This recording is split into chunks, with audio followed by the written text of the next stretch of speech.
বেশ কয়েকদিন পর আজকে মেয়ের স্কুল খুলতে যাচ্ছে।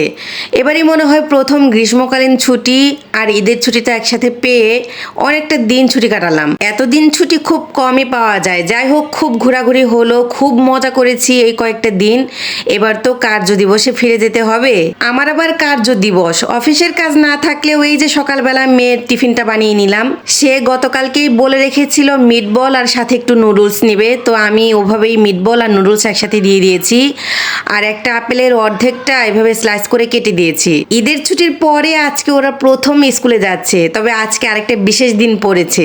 প্রতি মাসের যেহেতু প্রথম সোমবার অথবা বুধবার ওদের স্কুল ড্রেস ছাড়াও সিভিল ড্রেসে স্কুলে যাওয়া যায়, সেই হিসেবে আজকে যেহেতু মাসের প্রথম বুধবার, তার উপরে ঈদের ছুটি কাটিয়ে স্কুল খোলা, তো ওরা আজকে খুবই খুশি হয়েছে সিভিল ড্রেসে স্কুলে আসতে পেরে।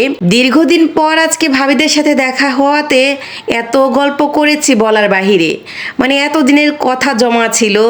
এমনিতে প্রতিদিনই দেখা হতো, টুকটাক কথা বলতাম, কিন্তু আজকে অনেক কথা বলেছি। প্রথম দিকে সময় কাটতেই চাইনি, পরে কথা বলতে বলতে কোন দিক দিয়ে যে সময় কেটে গেল টেরই পাইনি। যাই হোক, বাচ্চাদের ছুটিও হয়ে গিয়েছে। মানা পাখিরা যেহেতু আজকে সিভিল ড্রেসে এসেছে, তাই ভাবলাম সবশেষে একটা গ্রুপ ছবি তুলে নেই। ওদেরকে তো সহজে বাগে পাওয়া যায় না, তাই অনেক কষ্টে সবাইকে রাজি করিয়েছি। তারপর আজকে প্রচণ্ড রোদও ছিল, সবাই মিলে দাঁড়িয়েছে, ওদের কয়েকটা ছবি নিয়েছি। আজকে অবশ্য ওদের এবছরের নতুন আইডি কার্ডটাও দেওয়া হয়েছে। এবার আইডি কার্ডটা দিতে অনেকটা লেট হয়ে গিয়েছে, কোনো একটা ঝামেলার কারণে হয়তো। যাই হোক, আমাদের স্কুল ছুটি শেষ, এখন বাসায় চলে যাচ্ছি। যাওয়ার পথেই চিন্তা করছি বাসায় গিয়ে যে আজকে কী রান্নাবান্না করব। তো প্রথমেই আমি ফ্রিজ থেকে একটু বিরিয়ানি বের করে নিয়েছি, ফ্রিজে ছিল, তো ভাবলাম বিরিয়ানিটুকু গরম করে দেই, মানহা খেয়ে নিক, এরপর না হয় আমি ভাত বসাবো। বিরিয়ানি দেখলে তার আবার হুঁশ থাকে না, বিরিয়ানিটা খেতে সে খুবই পছন্দ করে। যাই হোক, তাকে বলেছি অল্প পরিমাণে খাবে, এরপর কিন্তু অবশ্যই ভাত খেতে হবে। আমি অন্য চুলাতে ভাতও বসিয়ে দিয়েছি, সাথে ভাবলাম যে আমার জন্য কিছু বাদাম ভেজে নেই। সামান্য একটু ঘি দিয়ে আমি বাদামগুলো ভেজে নিচ্ছি। এটা 2 দিন খাওয়া যাবে। অর্ধেকটা আমি আজকে খাবো, বাকি অর্ধেকটা রেখে দিব আগামীকালের জন্য। বাদামগুলো অবশ্য আগে থেকেই এনে রাখা ছিল। এরপর একটু ব্রয়লার মুরগি, আলু, সাথে অনেকটুকু পরিমাণ টমেটো সস দিয়ে রান্না করে নিচ্ছি।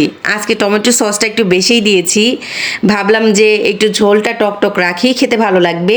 এই কলমি শাকগুলো গতকালকে এনে রেখেছি, 3 আটি পরিমাণে এনেছিলাম, সেখান থেকে 1 আটি এভাবে কেটে নিয়েছি, কেটে ধুয়ে পরিষ্কার করে নিয়েছি। ভাবলাম যে কলমি শাকটুকু একটু ভাজি করে নেই। তো এদিকে আমার মুরগির ঝোলের তরকারি এটাও কিন্তু রান্না করা কমপ্লিট হয়ে গিয়েছে। মানহার জন্যই মূলত ব্রয়লার মুরগিটা একটু বেশি রান্না করতে হয়। যেই দিন বাসায় আলু দিয়ে ব্রয়লার মুরগিটা রান্না করি, সেই দিন সে পরিমাণে ভাত একটু বেশি খায়।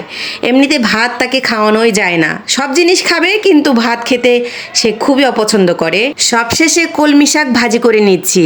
সব মিলিয়ে আলহামদুলিল্লাহ আজকে সারাদিন খুব ভালো কেটেছে।